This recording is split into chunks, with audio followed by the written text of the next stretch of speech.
Alan Bellini għaddas Franċiż ta' 44 sena nhar il-25 ta' Settembru ta' l-2008 kien niżel jodos fil-bajja ta' Xlendi. Bellini huwa missier ta' 6 tfal u miżżewweġ Franċiża. Dakinhar huwa niżel jodos iżda sal-lum 4 snin wara dan l-għaddas Franċiż għadu meqjus bħala mitluf.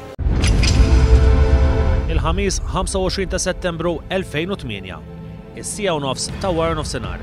Alan Bellini ikellem lil martu Valerie u jgħidilha li se jmur jodos f'dik li teknikament tissejjaħ skill dive. Jiftehmu li jiltaqgħu fil-5 ta' wara nofsinhar. Is-satejn ta' wara nofsinhar, Alan Bellini jidher fil-bajja ta' Xlendi b'żewġ ċilindri tal-arja ta' 12 litru kull wieħed u ieħor ta' 7 litri. Il-3 u nofs jinżel għal eżerċizzju tekniku permezz ta' dawn iċ-ċilindri font ta' 70 metru. Il-5 naqsin kwart, Valerie tmur tistennieh, iżda sa' sija u kwart wara Bellini ma rritornax l-art. Jiġu informati il-pulizija. Dej għandi l-ispettur Ġozrik Mifsud li dak iż-żmien kien stazzjonat f'Għawdex fejn kien mexxa anke l-investigazzjonijiet dwar dan il-każ miegħu. Se nkunu qegħdin nitkellmu dwar kif kienu saru t-tfittxijiet u x'kien ġara dakinhar illi sallum kif edna l-għaddas Franċiż għadu ma nstabx. Spettur Mifsud, ninsabu l-bajja ta' Xlendi, morru lura 4 snin. Tista' tirrakkontalna x'kien ġara u kif ġejtu informati u x'ġara dakinhar tal-każ? Iva, aħna dik il-ġurnata 25 ta' Settembru għal-ħabta ta' xis-seba' kienet daħlet informazzjoni fuq is-surġent li kien tal-Assa illi persuna għaddasa fil-fatt imbagħad kien Sur Bellini kien niżel jodos ħabta ta' xis-satejn, ħareġ minn Xlendi u ma kienx irtorna lura sa xis-seba'.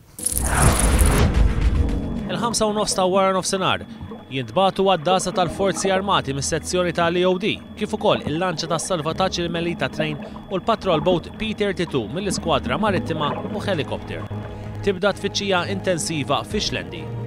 L-informazzjoni li kellna dak l-istadju kienet illi s-Sur Bellini kien niżel jagħmel test dive suppost kellu jieqa' oriġinarjament kellu jieqa' biss fil-bajja nnifisha li għedha hawnhekk warajna. Però mbagħad sussekwentament sirna nafu illi kemm minn persuni li kienu qegħdin fil-viċinanza kif ukoll minn għaddas oħrajn illi Bellini kien ħareġ biex jesplora xi għerien li qegħdin hawnhekk fl-akwati li hu kien imdorri jinżel fihom. Però mbagħad sas-seba' ma kienx għamel ritorn lura. L-10 neqsin 10 ta' filgħaxija minħabba l-kundizzjoni ħżiena tat-temp, it-tfittxija tiġi sospiża u tissokta l-għada filgħodu. L-Ispettur Mifsud jispjegalna x'ħareġ mill-investigazzjonijiet. Differenza minn dives tas-soltu milli sirna nafu fl-investigazzjoni kienet illi Sur Bellini kien niżel waħdu. Fejn is-soltu f'dat tip ta' dives dejjem suppost ikollok badi miegħek persuna oħra li toħsieb anke kien għal x'inċident kun jista' jissopportjak. Saru wkoll tfittxijiet taħt l-irdumijiet ta' Kerċem, iżda wara aktar minn 30 sija ta' tfittxijiet intensivi li kienu kkonċentrati l barra minn ras il-Bajda u ras Maħrax u anke fil-wied ta' Xlendi, Alan Bellini baqa' ma nstabx. Għamilna iva bħala pulizija konna għamilna search ġol-wied li għati għal hawnhekk l-intis kien li forsi wara d-dajf forsi kien ma jiflax tala ġol-bajja baqa' hemmhekk u sfortunatament forsi tilef ħajtu hemmhekk. 3 ijiem wara t-tfittxija fil-baħar tiġi sospiża għal kollox. Saret ukoll tfittxija fir-residenza tiegħu fil-Munxar u fiż-żewġ karozzi tiegħu.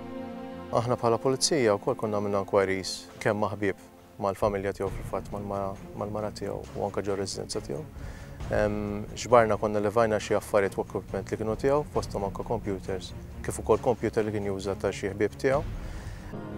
Għalkemm saru diversi tfittxijiet ma nstabu l-ebda fdalijiet jew xi oġġetti li setgħu jappartjenu lilu. Alan Bellini flimkien ma' martu Valerie li hija Franċiża wkoll kienu ilhom joqogħdu l-Munxar minn Marzu tal-2008.